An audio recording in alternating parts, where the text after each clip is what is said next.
Assalamualaikum warahmatullahi wabarakatuh. Waalaikumsalam warahmatullahi wabarakatuh. Selamat siang kepada Bapak Ibu semua yang telah hadir. Saya ucapkan selamat siang dan selamat bergabung juga kepada narasumber kita pada siang hari ini. Yang terhormat Bapak Dr. Nurul Anwar SHMH, selaku partner lawyer di DNA Law Firm. Dan juga tak lupa saya ucapkan terima kasih kepada seluruh peserta yang sudah hadir pada kesempatan yang berbahagia ini.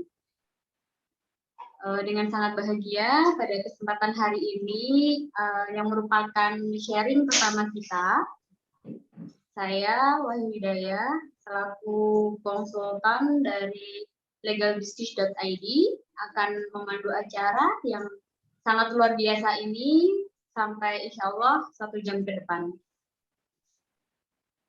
Materi pada sharing ini akan disampaikan secara berkesinambungan, jadi saya berharap Bapak dan Ibu dapat mengikuti acara selanjutnya juga, yang insya Allah akan dilaksanakan pada hari dan jam yang sama dengan narasumber-narasumber lainnya yang tentunya tak kalah luar biasa. Sebelum pemaparan materi, saya mohon kepada seluruh peserta untuk mematikan audio atau memposisi audio dalam keadaan mute selama pemateri memaparkan materinya. Perlu juga saya ingatkan bahwa pemaparan materi akan berlangsung selama 30 menit dan sisanya kita akan melakukan diskusi. Pada para peserta yang telah hadir pada siang hari ini, dipersilakan sambil menyimak materi dari narasumber, juga dapat melayangkan pertanyaan-pertanyaan lewat chat yang sudah tersedia. Setelah sesi pemateri memaparkan, nanti akan dibacakan pertanyaannya atau bisa raise hand untuk membacakan pertanyaannya secara langsung. Tema sharing pada hari ini adalah legalitas bisnis dari startup menuju TBK. Sebagai orang yang berbisnis, tentunya kita memiliki impian untuk bisnis kita berkembang dengan baik. Bisnis yang baik tentunya tidak hanya memiliki omset yang tinggi, namun juga aman secara fikih. Untuk itu, marilah kita simak pemaparan dari narasumber kita. Ini dia, Bapak Dr. Nurul Anwar SHMH. Kepada Pak Anwar, kami persilakan untuk menyampaikan materinya. Baik, terima kasih Mbak Wahyu, admin konsultan di legalbusiness.id ya. Baik, teman-teman semuanya, assalamualaikum warahmatullahi wabarakatuh. Alhamdulillahirrahmanirrahim. Wassalatu wassalamu ala asyrofil anbiya'i wal mursalin sayyidina Muhammadin.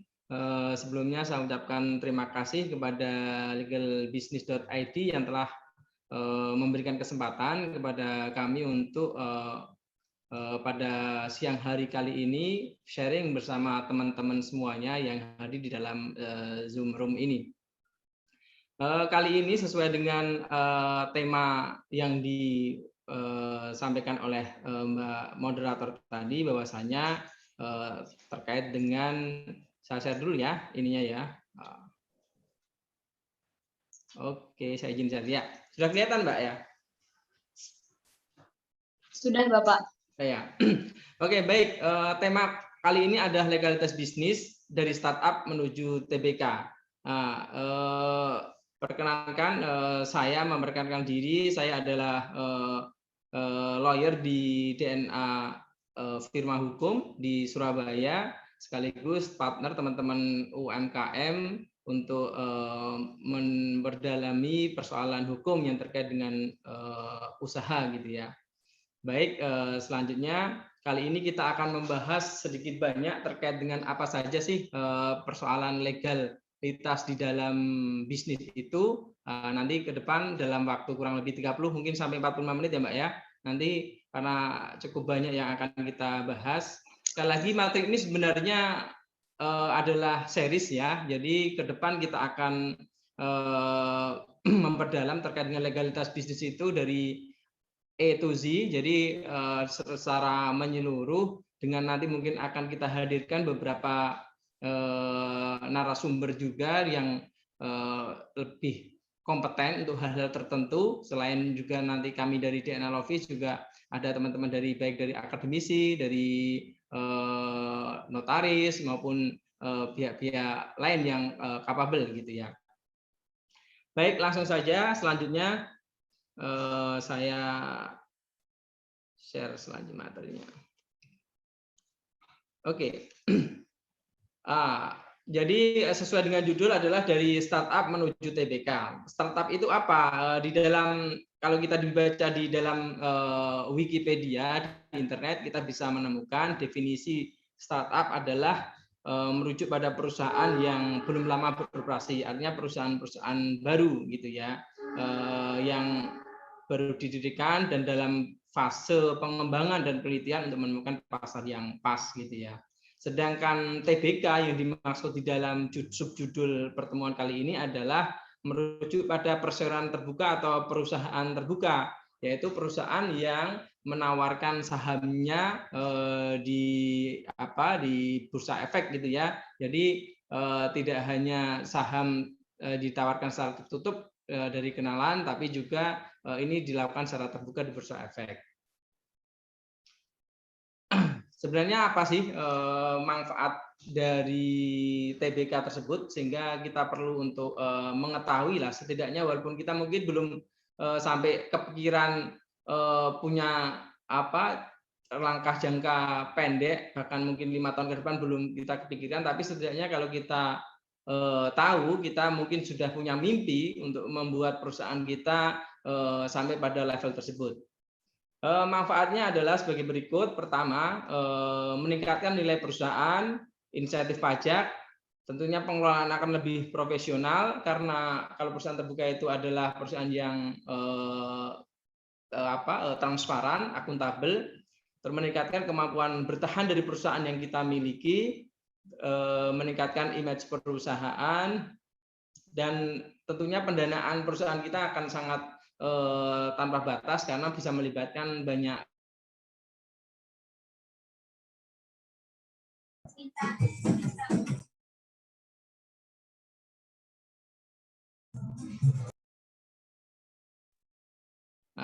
gitu. Oke, selanjutnya ya. Jadi dalam proses singkat saja, proses untuk IPO itu ada proses persiapan, evaluasi, building hingga pada penawaran saham atau IPO. Kemudian setelah ditawarkan di saham perdana, maka perusahaan tersebut akan listing. Gitu. Di dalam proses persiapan tadi itu ada beberapa hal yang akan untuk membuat pertimbangan baik di pengelola Bursa Efek Indonesia maupun OJK sebagai pihak yang berwenang terkait dengan masalah lembaga-lembaga keuangan. Itu ada beberapa hal, yaitu kali ini kita akan langsung pada beberapa hal yang akan diperiksa, yaitu oleh penjamin emisi efek, oleh akuntan publik, oleh konsultan hukum terkait dengan uji tuntas dari segi hukum mengenai perusahaan yang kita miliki tersebut. Kemudian notaris juga terkait dengan RUPS, penilai dan administrasi, gitu ya.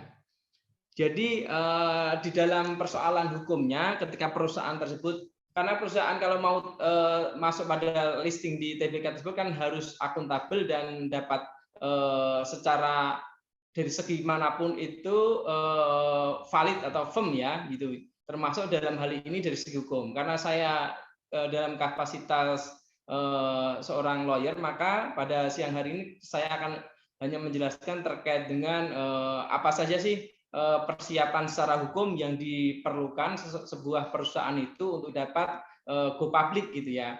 Tentunya perusahaan yang go public tersebut adalah perusahaan yang manajemennya relatif lebih baik atau manajemennya profesional daripada perusahaan tertutup, karena sekali lagi untuk menarik konsumen masuk tersebut tidak mungkin perusahaan tersebut dikelola secara tertutup, tapi terbuka di sini. Kemudian untuk dapat diterima di bursa efek tersebut, persyaratan-persyaratan yang harus dipenuhi tersebut yang ditetapkan oleh Bursa Efek dan OJK itu juga memerintahkan agar perusahaan tersebut secara transparan dan akuntabel serta firm di dalam persoalan-persoalan baik secara keuangan, manajemennya maupun persoalan hukumnya. Makanya ketika sebelum perusahaan tersebut masuk ke bursa efek, perusahaan tersebut secara hukum harus memenuhi hal-hal di dalam hukumnya tersebut harus sesuai dengan dengan peraturan perundang-undangan yang berlaku gitu.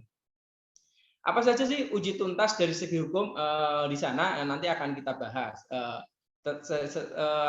Setidaknya saya akan memberikan gambaran kepada teman-teman bahwasanya untuk perusahaan yang disebut perusahaan bagus itu yang standarisasinya adalah perusahaan terbuka tersebut, sebaiknya perusahaan kita juga mengarahnya ke sana. Walaupun saat ini kita mungkin belum punya kepikiran bahkan terlintas untuk masuk pada perusahaan kita untuk di listing di bursa efek. Namun tetapi kita tidak ada salahnya untuk berkiblat bagaimana sih perusahaan yang profesional itu dikelola dari segi keuangannya. Mungkin nanti teman-teman bisa konsultasi atau belajar coaching-coaching atau ke mentor-mentor yang paham terkait dengan manajemen dan bisnis gitu ya. Tapi kali ini kita akan membahas bagaimana sih perusahaan yang profesional tersebut mengelola masalah hukumnya gitu ya, sehingga kita sudah terbiasa, kalau bisa kita biasakan dari sekarang untuk mengelola persoalan hukum di dalam perusahaan kita itu sesuai dengan peraturan perundang-undangan, sehingga ketika kita mau IPO dalam hal ini atau mau kita misalnya mau merger atau mau diakuisisi sama orang, kita sudah siap, nggak mempersiapkan segala sesuatunya secara dadakan gitu ya. Bahkan mungkin kita sudah terlanjur terlalu carut marut dari pengelolaannya sehingga ketika kita memperbaiki sudah terlambat gitu. Makanya apa sih hal-hal yang perlu kita persiapkan, perlu kita perbaiki, perlu kita buat firm hal-hal yang terkait dengan persoalan hukum di perusahaan kita gitu ya. Langkah-langkah yang biasanya kita akan sampaikan kepada klien atau perusahaan yang kita dampingi persoalan di persoalan hukumnya itu biasanya kita mulai dari uji tuntas dari segi hukum. Uji tuntas ini juga yang dilakukan perusahaan-perusahaan yang mau listing tersebut di uji tuntas. Tapi kan kalau di listing tersebut di uji tuntas layak listing gitu ya. Kalau perusahaan-perusahaan yang belum mau listing perlu juga diuji tuntas, kemudian kita perlu buat perencanaan legalitas bisnis seperti apa. Misalnya perusahaan teman-teman masih perusahaan yang baru katakanlah, tidak ada masalah. Nanti hasil dari uji tuntas itu adalah penilaian profil bagaimana gambaran capture perusahaan kita. Apakah perusahaan kita sudah hal mana saja yang sudah sesuai dengan peraturan perundang-undangan dan mana saja yang masih perlu diperbaiki atau dibenahi gitu ya. Kemudian setelah ketemu capture-nya, kita akan melakukan perencanaan legalitas bisnisnya. Jadi kira-kira perusahaan kita mau ke depan itu seperti apa gitu ya. Mungkin sekarang misalnya perusahaan kita belum ada badan hukumnya. Ke depan kita mau seperti apa? Perusahaan kita mau kelasnya kelas kecil, main di kelas kecil saja, atau kita sudah mau main di kelas besar. Sehingga nanti layaknya apakah kita pakai CV misalnya badan usahanya, apakah pakai PT gitu ya, atau pakai UD saja atau apa gitu ya. Seperti itu adalah pilihan-pilihan. Kemudian setelah kita membuat perencanaan, maka kita mulai melakukan pembenahan. Nah, pembenahan legal aspek itu meliputi beberapa hal, nanti akan kita sampaikan di slide selanjutnya gitu ya. Kemudian setelah pembenahan di aspek legalnya, kita juga perlu untuk membekali SDM yang kita miliki yang bertanggung jawab atau PSC di persoalan legal. Kalau perusahaannya adalah perusahaan yang masih kecil, mungkin ya PSC-nya adalah pemiliknya, ownernya gitu ya, atau disebut dengan CEO ya, Chief Everything Officer, segala sesuatunya dilakukan sendiri gitu ya. Nah, owner tersebut harus paham. Atau dia kalau punya staff sendiri yang bertanggung jawab di dalam persoalan legal, dia harus paham terkait dengan hal-hal apa saja yang harus dikawal ya di dalam persoalan legalitas perusahaan tersebut gitu ya, baik dari segi kelengkapannya maupun nanti dokumentasinya gitu. dari 4 langkah tersebut apa saja sih poin-poin di dalam legalitas bisnis yang dalam hal ini kami lebih nyaman menyebutnya total legal bisnis gitu ya. Jadi bagaimana aspek legal bisnis tersebut secara total harus kita penuhi gitu ya. Ada beberapa aspek ini 1, 2, 3, 4, 5, 6, 7, 8 ya. Nanti kita bahas slide selanjutnya. Ya, inilah total legal bisnis. Nah, kita menyebutnya sebagai total legal bisnis. Tak kecilkan aja ini. Kurang. Oke, ya kelihatan ya. Jadi total legal bisnis tersebut adalah mulai dari legalitas perusahaan, legalitas produk dan jasanya. Itu bedanya kalau legalitas perusahaan tersebut adalah terkait dengan institusi atau badan usaha yang kita miliki. Itu ada legalitas-legalitas yang harus dipenuhi gitu. Kemudian kalau legalitas produk atau jasanya adalah legalitas terkait dengan dagangan kita gitu ya. Kemudian yang ketiga adalah legalitas ketenagakerjaan. Karena tentunya kalau kita perusahaannya semakin berkembang, mungkin kalau masih kita sendiri sama istri kita, sama keluarga kita masih tidak terlalu menjadi persoalan ya, persoalan ketenagakerjaan ya. Tetapi kalau sudah mulai melibatkan orang lain yang kita pekerjakan, apa saja yang harus kita persiapkan itu juga menjadi hal yang harus kita pahami gitu ya. Setidaknya kita pahami dulu, walaupun nanti terkait dengan pelaksanaannya itu kita nanti bisa pertimbangkan gitu ya. Tetapi kita harus paham terlebih dahulu gitu. Jadi kita nggak tersesat ya untuk melakukan sesuatu yang sama sekali kita nggak paham. Kita tahunya salah, tapi kita merasa benar gitu. Kemudian yang tidak kalah penting adalah terkait dengan legalitas perjanjian. Ini sebenarnya kemarin sudah tak tambahin, legalitas perjanjian dan dokumen hukum lainnya. Jadi tentunya di dalam aktivitas kita nantinya di dalam berbisnis kita akan berhubungan dengan pihak lain, pihak ketiga gitu ya. Nah, di dalam berhubungan dengan pihak lain sesuai dengan hukum kita atau bahkan baik di hukum positif maupun hukum agama pun di Islam bagi kita diajarkan bahwasanya ketika kita berinteraksi dengan orang lain lebih baik kita tulis. Nah, artinya perjanjian-perjanjian tertulis itu modelnya seperti apa? Kita harus coba untuk memahami gitu ya.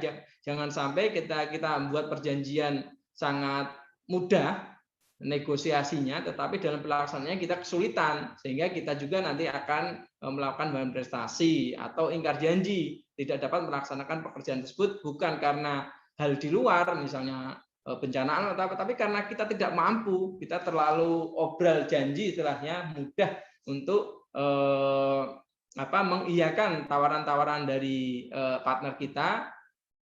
Tentunya semua orang ketika bernego itu pengen yang terbaik, tetapi kalau kita terlalu mempermudah negosiasi agar bisnis itu atau kerjasama tersebut berjalan, tetapi kita tidak berpikir bagaimana melaksanakannya, ini akan jadi persoalan juga gitu.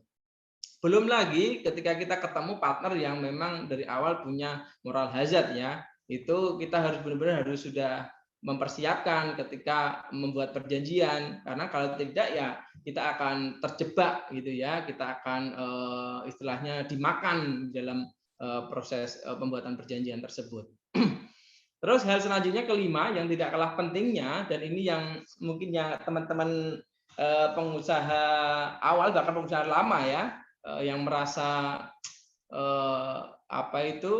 merasa apa gitu ya, pokoknya terkait dengan pajak itu kadang menjadi persoalan yang tidak menjadi fokus gitu. Padahal pajak ini sekarang cukup digalakkan sama benar-benar galak. Kalau ini pajak ini digalakkan oleh pemerintah karena kaitannya sama penerimaan negara gitu ya.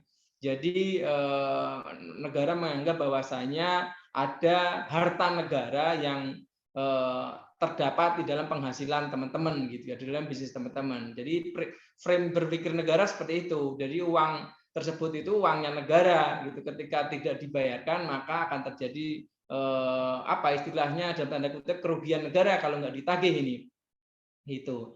Oleh karenanya di dalam undang-undang pajak, kekuatan pajak ini luar biasa melebihi aparat hukum lainnya. dia bisa blokir rekening, bahkan rekeningnya keluarga kita gitu ya.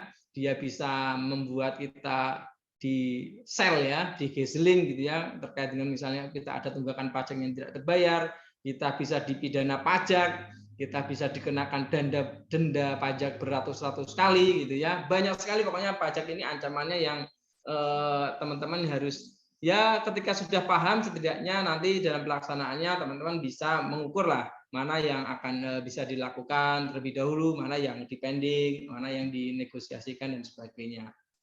Kemudian keenam adalah ini juga penting yaitu legalitas hak kekayaan intelektual gitu ya. Ini sekarang zamannya sudah sangat borderless ya. Jadi semua orang itu sekarang itu sangat kreatif, semua orang sangat aktif gitu ya. Karena zamannya katanya manajemen itu agile, sangat bergerak sangat cepat gitu, sehingga ada kemungkinan terkait dengan hak kekayaan intelektual tersebut kalau tidak kita lindungi maka akan kedahuluan sama pihak lain gitu ya.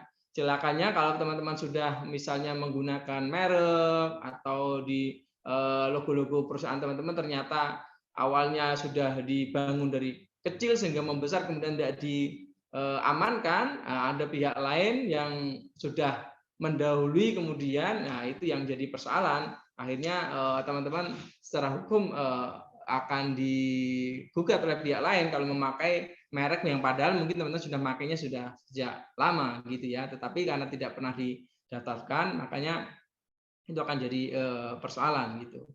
Kemudian yang ketujuh yang akan kita kupas selanjutnya di dalam total legal business adalah persoalan kekayaan atau aset gitu ya. Jadi kekayaan atau aset ini menjadi penting karena apa?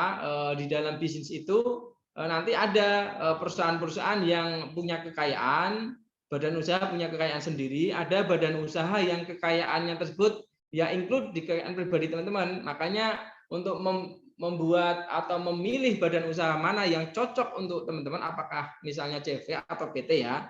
Kalau CV tersebut kekayaan perusahaan, ada kekayaan pribadi juga menjadi tanggungan apabila kekayaan perusahaan itu kurang untuk misalnya membayar utang kepada pihak lain. Tetapi kalau PT itu adalah entitas atau badan usaha yang punya badan hukum sendiri, artinya kedudukannya seperti orang. Jadi dia punya kekayaan sendiri ya, tidak campur dengan kekayaan pribadinya, sehingga tanggung jawab misalnya ada kerugian pengusaha ya terkait dengan perusahaan tersebut, PT tersebut ya hanya sebatas pada kekayaan yang ada di dalam PT tersebut, tidak termasuk dari harta pribadi gitu ya.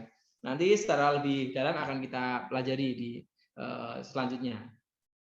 Kemudian kedelapan adalah sengketa dan perkara hukum. Ini adalah persoalan yang juga menjadi penting.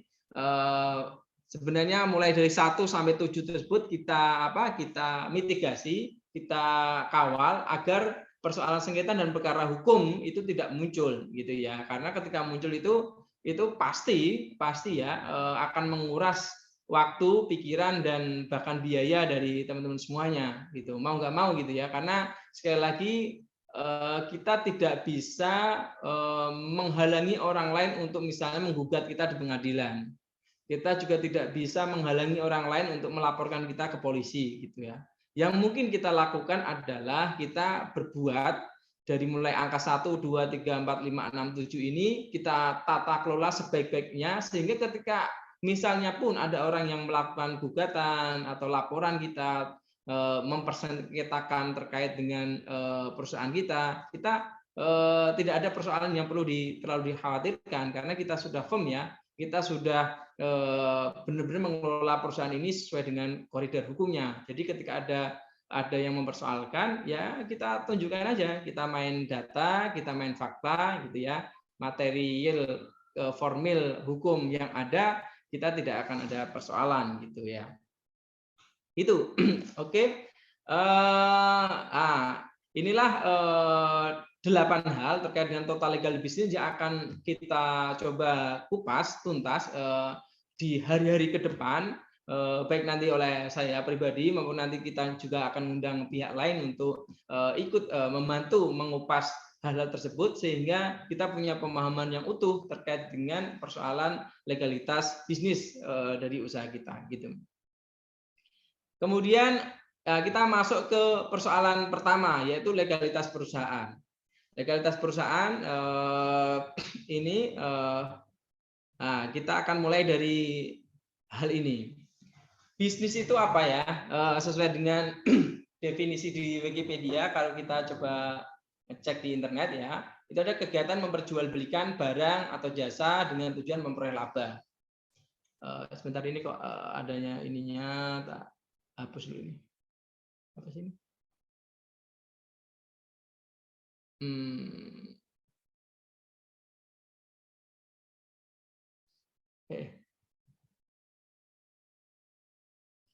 Oke ya.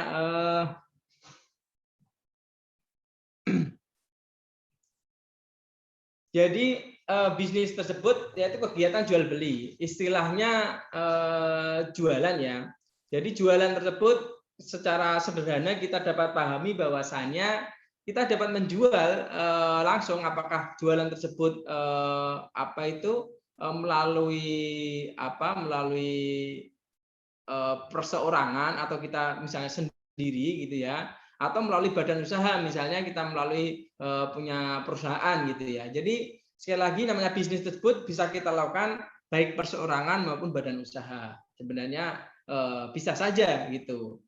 Tetapi kenapa orang biasanya kok memilih badan usaha? Bentar, ini hilangannya ini gimana ya?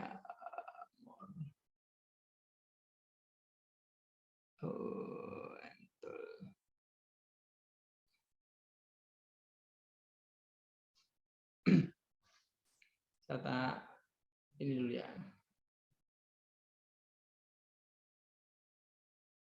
Oke ya, kelihatan ya.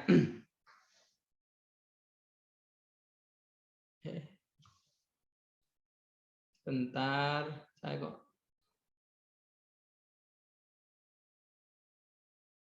ininya filenya enggak share. Bisa gerak nggak ini filenya Mbak Wayu? Masih di bisnis tadi itu, Pak. Oh, nggak bisa gerak ya? Ini Iya. kenapa ya?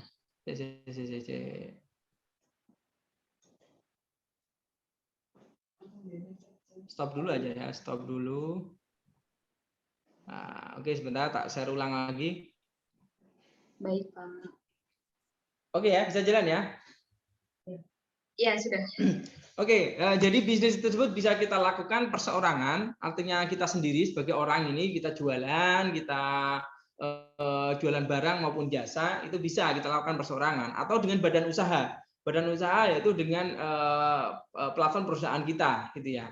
Apa sih kenapa harus dengan badan usaha? Nah, ini keuntungannya. Satu ya, corporate branding ya. Jadi kurang lebih gini, gambarannya kalau kita jualan sendiri berarti kan nama kita misalnya Pak Agung gitu ya. Pak Agung penjual misalnya roti gitu ya. Pak Agung penjual roti gitu ya. Atau Pak Agung jualan apa ya, gampang ya, jualan buku ya. Pak Agung jualan buku gitu. Tetapi orang hanya akan mengingat nama Pak Agung gitu kan, karena dia jualan perseorangan gitu ya. Tetapi kalau kita punya badan usaha misalnya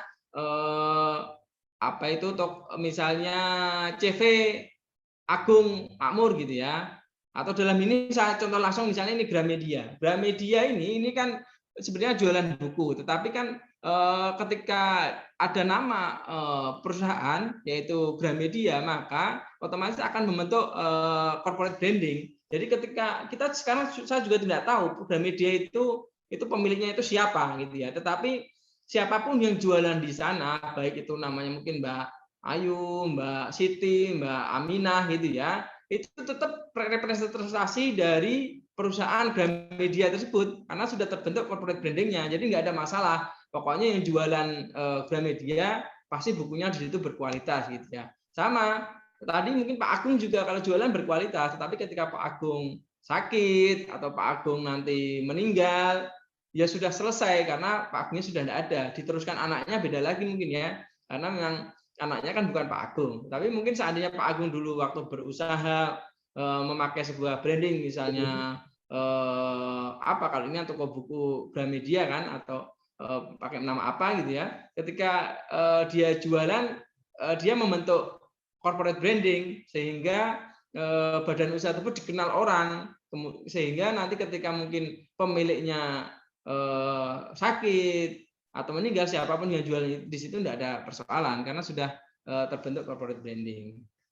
Gitu ya. Terus kemudian manajemen mandiri dan profesional. Nah, ini ketika kita sudah membuat badan usaha, tentunya kan kita akan di dalam psikologis kita akan terbentuk bahwasanya ini ada namanya usaha sendiri gitu ya. Jadi baik dalam sisi keuangan maupun manajemen SDM-nya di situ juga akan dikelola lebih mandiri dan profesional, tidak lagi campur aduk ya. Kalau kita usaha sendiri itu perseorangan, itu kan keuangan juga di kantong sendiri, nanti ada pembelian purchasing juga dari kantong kita, ada penjualan juga masuk ke kantong kita gitu ya. Kita nanti istri minta untuk uang belanja juga dari kantong itu gitu, anak minta uang sekolah dari kantong itu. Jadi intinya pengelolaannya ya pengelolaan pribadi atau istilahnya pengelolaan kantong sendiri gitu ya. Jadi tidak ada proses manajemen yang terpisah secara profesional gitu. Nanti kalau kita sudah punya badan usaha, secara psikologis kita akan membedakan ini uang usaha, ini uang yang bisa kita gunakan atau kita ambil sebagai privé, misalnya kita punya perusahaan, kita mau butuh uang, kita ngambil, sifatnya ya privé ya, pengambilan, dicatat di perusahaan tersebut, sehingga perusahaan tersebut tata kelolanya akan jelas, uangnya kemana saja, untuk apa saja gitu. Bahkan kalau kita bicara PT, kita sudah PT itu kan punya kekayaan sendiri, secara hukum dia diakui sebagai entitas yang punya kekayaan sendiri, maka tidak bisa itu kita ngambil seenak kita tanpa pencatatan, karena nanti akan bermasalah juga di keuangan pencatatannya, di pajaknya juga bahkan gitu. Itu ada persoalan tersendiri nantinya. Dan kemudian kalau kita sudah punya badan usaha, kita pasti berpikir untuk membuat manajemen yang lebih bagus ya, karena ini ada usaha, pasti kita nanti buat struktur, kita buat SOP, kita buat job desk, kita buat sebagainya gitu ya, bagaimana perusahaan umumnya bisa berjalan dengan baik gitu. Terus keuntungan selanjutnya ketika kita mengoperasionalkan usaha kita dengan badan usaha bukan perseorangan, yaitu akan menumbuhkan kepercayaan eksternal. Eksternal itu siapa aja? Misalnya bank, terus misalnya juga partner bisnis kita, misalnya juga konsumen kita gitu ya. Gitu. Jadi kalau ada jelas perusahaannya apa, itu kan akan menumbuhkan orang, misalnya mau beli pun, oh dari siapa ini? Kalau pribadi misalnya, pribadi ini apa ya, apa penipuan atau apa kali. Tapi kalau itu bentuknya misalnya PT atau CV, itu kan bisa dicek ya. Sekarang itu secara online bisa dicek di kementerian, di AHU, apakah perusahaan tersebut benar-benar ada, terdaftar atau enggak gitu. Ketika dicek enggak ada, oh ini ada kemungkinan perusahaan abal-abal. Tapi kalau dicek ternyata perusahaan itu ada, setidaknya untuk awal konsumen yang sama sekali tidak mengenal kita atau perusahaan kita, oh itu sudah tumbuh kepercayaan. Oh ini perusahaannya benar-benar ada, real gitu. Kemudian untuk partner bisnis kita, partner bisnis kita juga ada yang memang secara khusus mempersyaratkan partner itu harus berbentuk badan usaha, tidak pribadi gitu. Jadi ketika ada kesempatan itu, kalau kita tidak punya badan usaha ya akan terbang gitu ya, tidak bisa kita manfaatkan. Selanjutnya bank. Bank itu biasanya juga bisa sih perorangan untuk minta kredit usaha, misalnya kan usahanya perorangan, nanti dia ada keterangan lurah dan sebagainya. Tetapi memang akan lebih firm, lebih bonafit kalau kita misalnya sudah ada akta pendirian perusahaannya, perusahaan itu sudah berjalan sekian lama gitu, sehingga pihak pendana dalam hal ini bank pun dapat dengan mudah, karena juga perusahaan itu biasanya juga kalau sudah punya badan itu, sekali lagi tadi pengelolaan keuangannya tercatat, sehingga bank bisa menilai itu bagaimana kesehatan dari usaha kita. Itu setidaknya beberapa keuntungan dari badan usaha daripada usaha perseorangan gitu. Selanjutnya kita akan membahas apa sih bedanya. Kita mungkin sering mendengar ya badan hukum dan badan usaha, gitu ya. Badan hukum itu apa? Badan hukum itu lembaga yang diatur khusus dalam undang-undang yang memiliki hak dan kewajiban, kekayaan sendiri dan memiliki kecakapan hukum untuk bertindak. Gitu. Seperti tadi saya bilang bahwasanya badan hukum itu kedudukannya seperti orang, ya seperti manusia gini, seperti kita. Kita kan punya kekayaan, kita juga punya hak dan kewajiban, kita juga bisa cakap itu artinya kita bisa didudukkan sebagai seseorang yang bertindak secara hukum, bahkan dia bisa diadili di pengadilan, bahkan dia bisa membuat kesepakatan-kesepakatan gitu. Beda sama orang nggak cakap. Orang nggak cakap itu misalnya orang gila, itu nggak boleh dia buat kesepakatan-kesepakatan gitu. Jadi badan hukum itu ya seperti orang yang sehat gitu ya. Dia bisa membuat kesepakatan, dia punya kekayaan, dia punya hak dan kewajiban, dan tentunya diatur dalam undang-undang. Kemudian apa sih bedanya sama badan usaha? Badan usaha ini adalah lembaga yang bertujuan memperoleh laba atau keuntungan. Itulah badan usaha. Sehingga kemudian di sini saya akan sampaikan ini apa ini isinya tabel apakah bedanya antara badan usaha dan badan hukum gitu ya. Di kuadran pertama ini ada badan usaha sekaligus badan hukum. Jadi dia itu juga badan usaha untuk tadi mencapai keuntungan, sekaligus juga dia punya kedudukan seperti orang, gitu ya, yaitu PT misalnya. Kemudian BUMN, badan usaha milik negara, dan badan usaha milik daerah. Kemudian koperasi. Ini adalah badan usaha sekaligus badan hukum. Dia untuk bertujuan mencapai untung dan dia bisa melakukan tindakan hukum sendiri, gitu ya.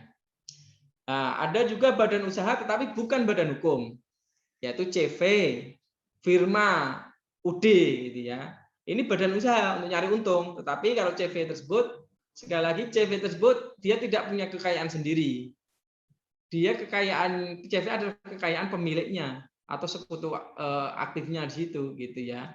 Jadi CV tersebut apabila ada persoalan hukum ke depan, misalnya dia ada terlibat utang piutang, maka utang CV tersebut dapat ditagihkan ke sekutu aktif atau pengurusnya tersebut, gitu. Sampai kekayaan pribadinya bisa, tetapi kalau PT nggak bisa. PT itu hanya terbatas pada perusahaan tersebut. Kalau perusahaan tersebut kekayaan cuma itu, misalnya utangnya 1 miliar, kekayaan cuma tinggal 100 juta, ya 100 juta itu yang bisa ditarik oleh orang yang punya piutang di sana, gitu.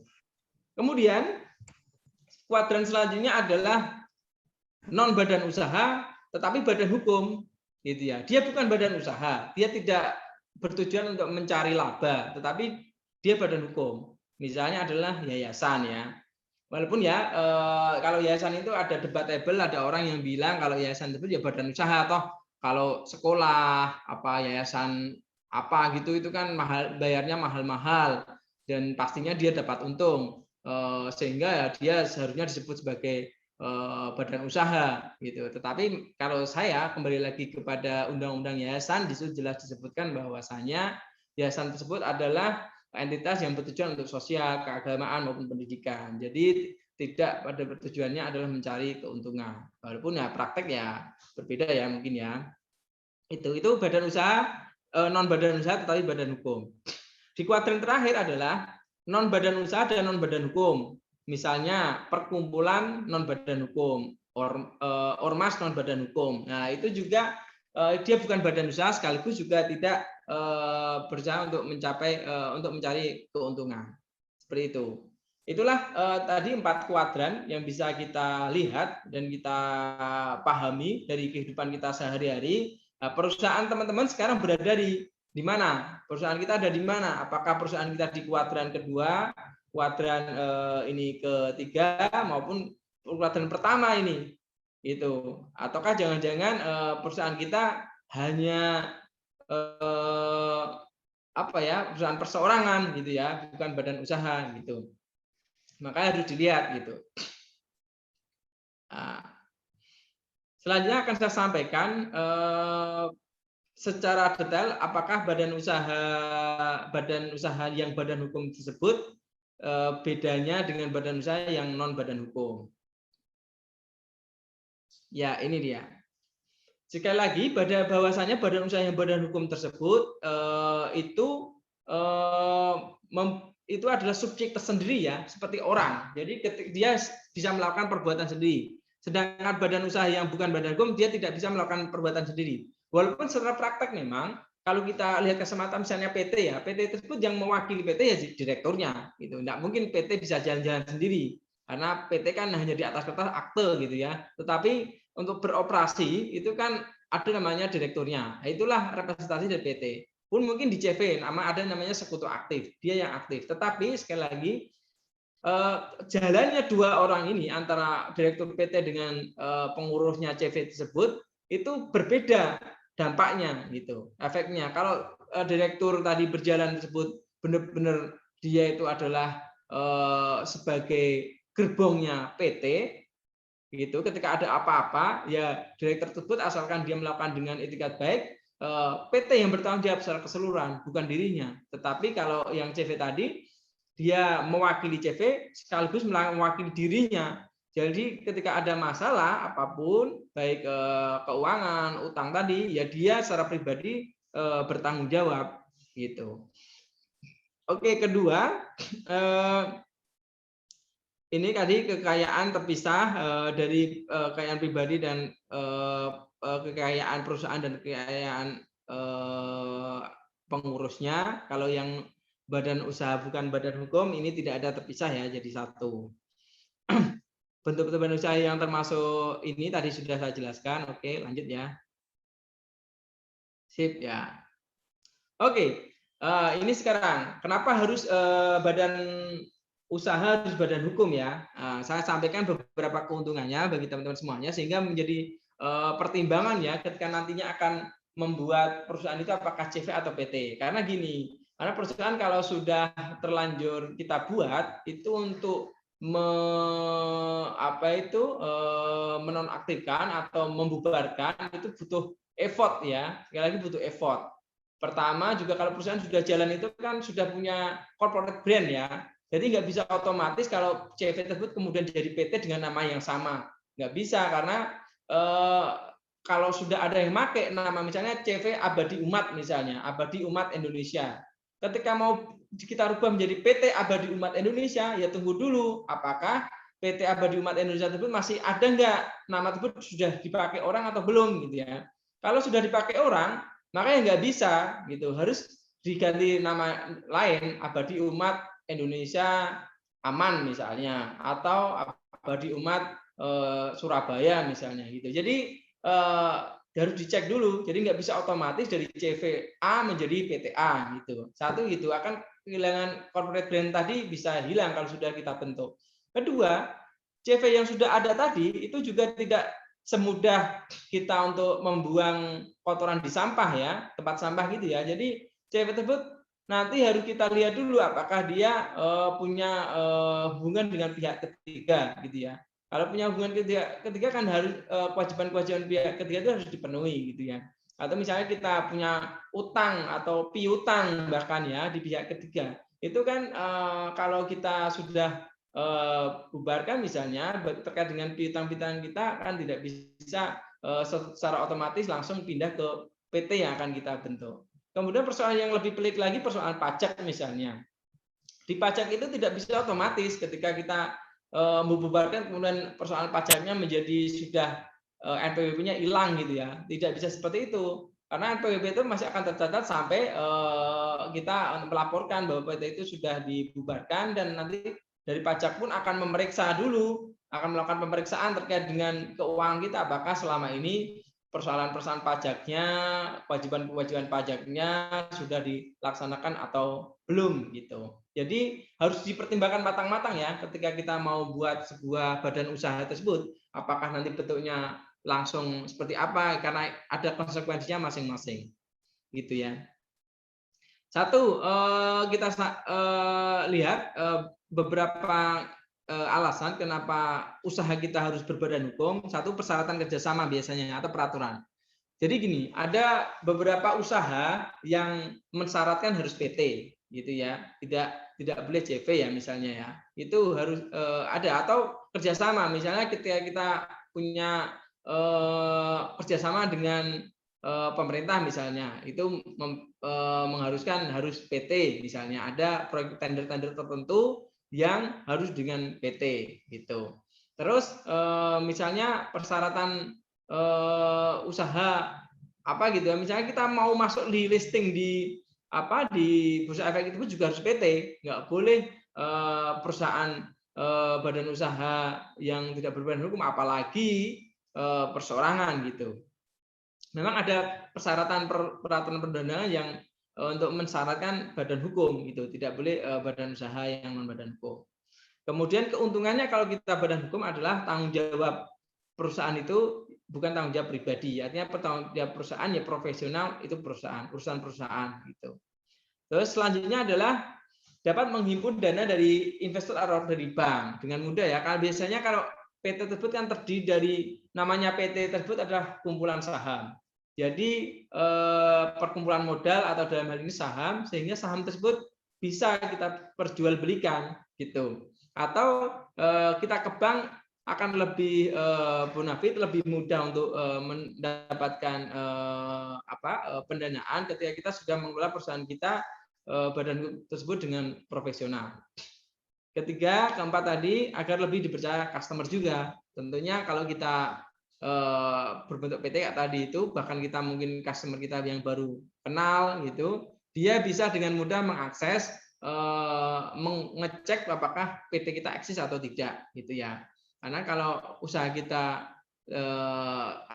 orang yang sudah nggak kenal kita, juga nggak kenal usaha kita, barang kita juga produknya baru gitu ya, apalagi sekarang zaman online gitu, apakah benar orang ini ada atau tidak ada, bisa dicek di sistem administrasi badan hukum di Kementerian Kumham gitu. Oke, prosedur untuk proses badan hukum mulai dari cek nama, melengkapi persyaratan, tanda tangan akta hingga pengesahan Kemenkumham. Ini dapat dengan mudah di teman-teman selesaikan. Teman-teman bisa datang ke notaris, atau di sini juga sebagaimana tadi Mbak Wahyu itu adalah konsultannya di legalbusiness.id, juga bisa membantu untuk menghubungkan dengan notaris terpercaya, sehingga persoalan-persoalan ini dapat dengan mudah dibantu, sekaligus terkait dengan konsultasi mana yang baik sesuai dengan perencanaan usaha dari teman-teman semuanya gitu. Terus selanjutnya terkait dengan legalitas perusahaan, dokumen-dokumen apa aja yang terkait dengan legalitas perusahaan. Pertama adalah anggaran dasar ya, itu adalah akta pendirian, kemudian struktur permodalan dan pemegang saham. Selanjutnya adalah direksi dan komisaris, dokumen rapat direksi, perizinan, pendaftaran, persetujuan, keterangan lainnya. Jadi dokumen-dokumen ini teman-teman harus, ketika teman-teman punya usaha, itu harus benar-benar dipahami dan didokumentasikan dengan baik ya. Anggaran dasarnya, bagaimana modalnya, nanti direksinya sama komisinya itu siapa, rapat pemegang sahamnya, sehingga perizinan. Karena ketika perusahaan sudah berdiri, ada akta pendiriannya, kemudian perizinannya juga harus dilengkapi, misalnya keterangan domisili, di mana alamatnya, kemudian NPWP terkait dengan pajak, terkait dengan perizinan, misalnya ada bangunannya situ, ingin mendirikan bangunan juga harus ada IMB-nya dan sebagainya gitu ya. Jadi banyak persoalan legalitas yang harus teman-teman pahami, kemudian dilakukan, kalau nggak bisa secara menyeluruh langsung, juga bisa bertahap gitu, tapi setidaknya paham apa saja step-stepnya yang harus dilalui gitu. Nah ini kami biasanya juga membikinkan klien itu adalah checklist. Jadi ketika terkait dengan legalitas perusahaannya, kita checklist, kita data, dokumentasikan. Nah, terkait dengan misalnya ini contohnya adalah yang berakta pendirian, misalnya PT atau CV, itu ada tanggalnya, pengesahannya, keterangannya ada atau tidak ada itu. Kemudian daftar komisaris dan direksi. Ini penting karena ada tindakan-tindakan khusus itu yang boleh dilakukan direksi dan komisaris gitu ya. Jadi terkait kewenangan ini, siapa yang berwenang terkait sesuatu hal. Makanya ini harus dicek benar-benar masa berlaku direksinya misalnya sampai kapan gitu ya, orangnya siapa saja, kapan dia diangkat berdasarkan apa gitu, harus jelas ini gitu ya. Jadi jangan sampai nanti seseorang melakukan sesuatu itu tidak punya dasar hukum karena sudah habis masa berlakunya misalnya. Dan ketika terjadi perubahan susunan direksi itu juga harus diberitahukan ya ke kementerian ya, karena kalau PT itu ada badan hukum yang terdaftar dan disahkan di Kemenkumham, maka terkait dengan perubahan anggaran dasar, perubahan susunan pemegang saham, perubahan susunan pengurus, komisaris direksi itu harus diupdate, dilaporkan di Kementerian Hukum dan HAM. Kemudian terkait dengan data dokumen perizinan ini juga harus didata dengan baik, didokumentasikan dengan baik. Ini Mbak Wahyu waktunya masih sampai jam berapa? Sudah 50 menit, Pak. Oh gitu ya. Oke, mungkin 10 menit ke depan saya cukupkan dulu aja ya. Jadi teman-teman sekalian, itu kurang lebih awalan terkait dengan legalitas perusahaan. Ini masih materi pertama dan belum selesai yang akan kita pahami. Makanya kalau kita pendampingan perusahaan ini biasanya kita lakukan dalam waktu minimal 6 bulan sampai 1 tahun terkait dengan hal-hal apa saja yang harus dengan diperbaiki. Tapi tidak apa-apa, kita akan buat berseri kan, ke depan kita masih ada, mungkin nanti 10 menit ke depan kita bisa sharing kalau ada yang ditanyakan. Minggu depan rencana saya ini ada nanti terkait dengan akta, kita akan mempelajari lebih dalam, mungkin notaris ya, kawan-kawan notaris bisa memperjelaskan, nanti bisa tandem dengan kita, baik kita lihat dari sisi hukum notariusnya sama nanti sisi hukum praktisnya dan teoritisnya seperti apa gitu ya. Mungkin untuk pertemuan kali ini itu ya Mbak Wahyu, silakan kalau ada yang ditanyakan. Saya terima kasih atas kesempatannya, saya kembalikan ya. Silakan. Terima kasih untuk Pak Anwar atas materinya. Untuk teman-teman peserta, silakan menyampaikan pertanyaannya melalui chat atau bisa langsung share hand. Mungkin sambil menunggu pertanyaan, bisa Bapak jelaskan apa sih pentingnya atau urgensi dari legalitas usaha itu? Mungkin di luar sana banyak pelaku usaha, terutama usaha kecil, merasa bahwa legalitas itu tidak penting karena tanpa adanya legalitas itu pun usahanya dapat berjalan. Jadi mereka berpikiran untuk apa mengeluarkan banyak biaya yang tentunya tidak sedikit hanya untuk mengurus legalitas. Padahal tanpa legalitas tersebut bisnisnya tetap bisa berjalan. Oke ya, jadi seperti tadi saya sampaikan di materi di slide tadi bahwasanya sebenarnya juga enggak ini juga sebenarnya teman-teman juga ketika walaupun ini legalitas usaha itu legalitas bisnis ini ada banyak hal ya, mulai dari awal tadi legalitas perusahaan hingga ke legalitas 8 hal tadi gitu ya. Kalau kita ngomong legalitas usaha sebenarnya kita mencakup 8 hal tadi. Bisa jadi teman-teman tidak punya legalitas perusahaan, artinya badan usahanya tidak ada, mungkin perseorangan saja. Tetapi sebenarnya persoalan lain juga teman-teman harus pahami, misalnya legalitas pajak ya. Ya. Kaitannya misalnya orang jualan gitu ya, ada jualan tertentu itu sudah besar, bahkan omsetnya misalnya puluhan M misalnya gitu ya dalam 1 tahun. Dia misalnya dia jualan apalah konveksi atau apalah, dengan pribadi gini pakai perseorangan saja sudah bisa jalan, tetapi dia lupa bahwasanya sebenarnya ketika dia mencapai omset tertentu atau dalam hal ini misalnya di atas 4,8 M misalnya, itu kan harus ada pajak PPN yang harus dibayarkan. Nah, katakanlah gitu. Dia nggak sadar padahal PPN itu 10% yang itu. Dia nggak pernah ngurus, dia nggak pernah peduli terkait dengan pajaknya. Nah, tiba-tiba nanti ketika sudah tiba masanya pada petugas pajak datang untuk nagih pajak misalnya karena dia selama ini menjual seharusnya kena PPN, dia tidak pernah setor PPN gitu ya. Memang dia tidak pernah narik PPN dari pembeli gitu ya, tetapi karena omsetnya sudah terlalu tinggi melebihi batas yang minimal yang ditentukan untuk bisa narik PPN, maka dia wajib itu kena ketentuan untuk narik pajak gitu ya secara otomatis gitu. Oleh karena dengan perhitungan tersendiri penang pajak nagih dan itu harus dibayar. Itu misalnya terkait dengan pajak. Terus terkait dengan badan usaha ya, dalam hal ini materi kali ini legalitas perusahaan.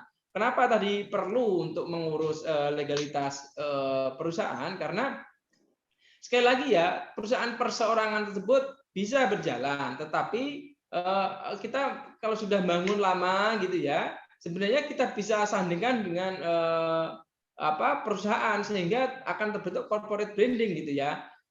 Kan rugi eman kalau kita sudah perusahaan lama, kita sudah dipercaya, tapi kita satu-satunya yang dilihat orang gitu. Maka ketika kita sakit atau kita meninggal, ya selesai usaha kita. Tidak bisa kita turunkan kepada ahli waris kita atau bahkan misalnya kita sakit tim kita misalnya menggantikan pun kadang orang nggak terlalu percaya. Tetapi kalau kita ada badan usahanya gitu, orang akan menjadi jelas. Oh ini jualannya nggak perlu menyebut namanya misalnya Pak Budi misalnya, tapi lihat aja ini CV Abadi ya. CV Abadi itu pokoknya produknya di situ bagus, sehingga orang akan lebih mudah mengidentifikasi dan akan terbentuk corporate branding gitu. Kemudian juga sekali lagi tadi ada terkait hal-hal tertentu yang ketika kita berbisnis tersebut harus dengan badan usaha. Mungkin bagi orang yang memang tidak harus ya paling penting ada tadi corporate branding, kemudian juga pengelolaan itu. Kalau kita sudah badan usaha itu kita akan mencoba untuk menjadi lebih profesional gitu ya. Dan itu kita kalau sudah bangunnya kita lebih dulu membuat badan usaha, itu kita istilahnya curi start ya. Kita sudah membangun lebih awal daripada kompetitor-kompetitor kita sehingga perusahaan kita dapat kita klaim sebagai perusahaan yang memang berdiri lebih awal daripada yang lainnya ya, kayak iklan-iklan itu ya, Jamu Jago berdiri sejak kapan gitu ya. Jadi itu menjadi sebuah branding, sekali lagi branding, pengenal bagi pihak lain sehingga kita punya kelebihan yang bisa kita jual daripada perusahaan kita menjadi hanya perusahaan perseorangan gitu. Tentunya juga sekali lagi pihak ketiga baik itu konsumen maupun investor itu akan lebih percaya, lebih tertarik kepada perusahaan-perusahaan yang sudah punya badan usaha. Itu sepengalaman kami demikian ketika membandingkan perusahaan-perusahaan yang masih beroperasi secara perseorangan dibandingkan dengan usaha-usaha yang sudah punya badan usaha gitu. Mungkin itu Mbak Wahyu. Bapak. Mungkin untuk peserta lain, jika masih ada pertanyaan, silakan untuk raise your hand atau lewat chat. Di sini sudah ada 2 chat yang masuk bertanya. Yang pertama dari Mbak Ayu Suci, beliau menanyakan bahwa usahanya beliau masih kecil, apakah mendirikan CV sudah cukup atau harus PT untuk usahanya kecil tersebut? Iya, jadi memang tadi ya saya sudah jelaskan bahwasanya tergantung dari bisnis plan di teman-teman semuanya. Jadi mau PT ataupun CV. Cuman yang harus dipahami adalah ada kalau memang berpikirnya sudah mau besar sekaligus ya mending langsung PT gitu ya. Karena memang sekali lagi PT tersebut memang profesional, manajemennya profesional, keuangannya juga profesional. Kenapa profesional? Kan dipaksa untuk profesional sebenarnya. Karena PT tersebut harus punya kekayaan tersendiri yang tidak bisa dicampur dengan kekayaan pribadi. Maka orang ketika sudah berbentuk PT tersebut harus dipaksa menjadi profesional itu. Jadi terus banyak keuntungan lainnya PT. Jadi untuk PT tersebut kan kekayaan terpisah dari kekayaan pribadi. Kalau ada apa-apa ya hanya sebatas di perusahaan tersebut. Dan banyak peluang-peluang lain yang hanya boleh dinikmati atau dipersyaratkan hanya kepada perusahaan yang sudah berbentuk CV. Soalnya sekali lagi kalau kita sudah terlanjur buat CV dulu, tetapi nanti ke depannya kok pengen merubah PT, itu tidak semudah membuang sampah di tong sampah gitu ya. Tapi ada proses banyak yang harus kita selesaikan, baik di proses pajaknya, baik nanti diproses dengan pihak ketiga maupun corporate brand itu. Corporate brand-nya ya tidak bisa otomatis langsung beralih ke PT. Namanya pun tidak bisa langsung beralih ke PT. CVA tidak tiba-tiba bisa langsung ke CV PTA gitu ya. Tapi harus dilihat dulu apakah PTA tersebut sudah ada yang pakai atau belum. Kalau sudah pakai ya nggak bisa dipakai gitu. Ya gitu Mbak Ayu. Suaranya Mbak Ayu. Ini untuk pertanyaan kedua dari Ibu Diar Eka Julia Sari. Saya mau bertanya, apakah untuk mendapatkan modal perusahaan itu atau PT itu harus IPO dulu atau harus terbuka dulu ya? Ya enggak. Jadi memang sekali lagi PT itu ada kumpulan modal. Jadi di PT itu di akte sudah jelas tertera saham-saham gitu ya. Saham-saham itu bukan hanya tulisan kalau di PT sebenarnya, akte PT. Jadi kalau kita mendirikan PT itu otomatis terdiri dari saham-saham. Dan itu kita otomatis langsung jadi PT namanya perusahaan tertutup ya, Mas Ian ya gitu. Walaupun perusahaan tertutup, kita bisa pilihannya adalah apakah dengan untuk narik modal itu apakah dengan utang ya. PT tersebut kan bisa utang ke pihak lain, utang bank, utang investor gitu. Jadi akadnya utang piutang. Atau kedua, apakah nanti bisa jual saham gitu. Kalau jual saham artinya menarik pihak lain untuk terlibat masuk di dalam PT tersebut, baik nanti secara langsung manajemennya atau hanya dia naruh modal. Tapi dia akan ikut berpartisipasi di dalam lembaga tertinggi PT, yaitu rapat umum pemegang saham. Jadi rapat umum pemegang saham itu kan struktur tertinggi di PT. Dia yang bisa menentukan siapa yang jadi direktur, siapa yang jadi komisaris, dan arah dari perusahaan tersebut. Jadi walaupun PT tersebut masih tertutup, bisa dia utang tadi ataupun dia jual saham. Jadi tidak ada masalah sebenarnya terkait dengan itu. Namun memang bedanya terkait dengan IPO atau penawaran modal secara terbuka di bursa efek itu, saham yang bisa dihimpun oleh PT tersebut bisa sangat luas, karena kalau IPO kan langsung kita listing itu online di bursa efek yang siapa saja bisa membeli saham kita, baik dari dalam maupun luar negeri, orang yang tidak kenal bahkan dengan kita gitu kan ya. Tapi kalau PT kita masih tutup ya kemungkinan besar yang mau ya orang yang benar-benar kenal dengan kita secara pribadi, teman-teman yang sudah pernah berinteraksi dengan perusahaan tersebut kan gitu. Tetapi kalau sudah masuk ke bursa efek, sudah sangat luas market atau target yang bisa membeli saham-saham dari perusahaan kita. Dan nilai valuasi perusahaan kita bisa sangat fluktuatif ya, bisa naik tinggi bahkan kalau tergantung dengan misalnya kinerja perusahaan sama tata kelola keuangannya gitu. Itu misalnya perusahaan kita secara real asetnya mungkin nilainya hanya misalnya 100M misalnya, tetapi kalau dalam pergerakan bursa tersebut bisa berpuluh kali lipatnya gitu dari nilai yang ada, tapi karena tergantung dengan minat dari pasar saham tersebut. Mungkin itu, Ayu. Oke, terima kasih Bapak. Mungkin masih ada pertanyaan lain. Ada para peserta, silakan di kolom chat atau raise hand untuk memberikan pertanyaan secara langsung. Mungkin kita tunggu sebentar. Atau ini aja mungkin minggu depan kan kita akan berlanjut insya Allah. Ini sudah jam 2:14 ya, jam 2 lebih. Jadi sekali lagi ini akan kita buat berseris kan Mbak Wahyu. Jadi nggak apa-apa, mungkin kali ini kalau nggak ada nggak apa-apa, kita lanjut aja minggu depan insya Allah dengan materi yang masih kita akan bahas terkait dengan legalitas perusahaan, tetapi dalam sisi yang berbeda, sehingga pemahaman kita akan dapat secara utuh terkait dengan legalitas perusahaan secara khusus ini. Gitu Pak Wahyu. Baik, jika begitu sebelum saya tutup, mungkin Pak Anwar bisa memberikan closing statement terkait sharing kita pada siang hari ini. Baik, teman-teman sekalian, kita berbisnis itu mungkin kalau kita bicara bisnis ya ada 4 pilar bisnis yang selama ini kita pahami, di situ tidak ada persoalan legal gitu ya. Tetapi 4 pilar bisnis tersebut bisa tiba-tiba runtuh ketika dasar fundamental legal di perusahaan kita sangat lemah gitu ya.